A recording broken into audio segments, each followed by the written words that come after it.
Welcome back students in Holy Angel School and Junior College online classes. Class 7 Civics chapter number 5 Fundamental Rights part 2. In previous chapter we studied about the fundamental rights part 1. In this chapter we studied some fundamental rights. These are right to equality, right to liberty, right against the exploitation. In this lesson we are going to study right to freedom of religion. We studied the right of liberty, equality and the right against the exploitation. In this chapter we shall also learn about some right to freedom of religion, culture and educational rights. We shall get acquainted with judicial protection available for the fundamental right. India is one of the important secular country in the world.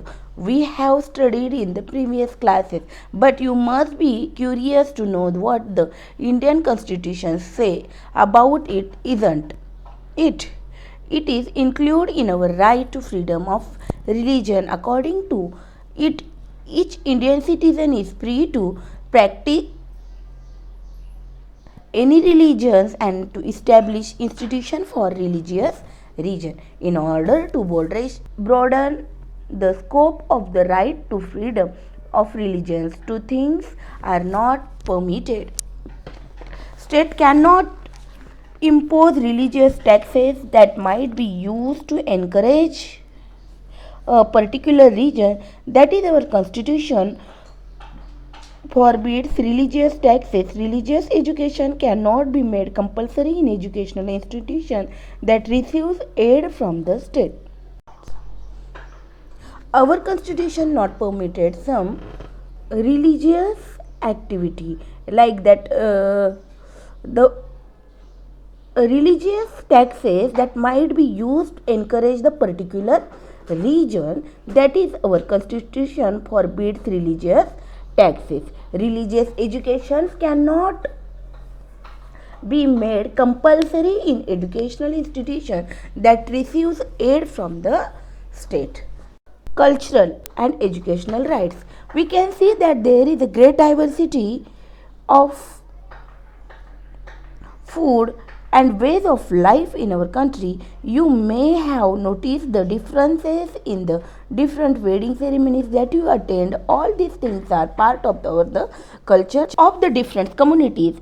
Our constitution has given the different communities the right to preserve their culture uniqueness. According to their right, people are not only free to preserve their own languages, script and literature, but also make efforts towards their promotion. They can establish institutions for the development of their languages. India is the secular country. Because of that, we have to spread the religious thoughts, literature, script, languages. This right gives our constitution. Because of that, we can do lot of work to throw the trust. In India, different religious peoples are lived together. They are celebrating their festivals. They both together. It means in our India we have to right to celebrate all these religious festivals through official way, because our constitution provides the right. I hope students you understood here this right to freedom of religion. Thank you. Have a good day.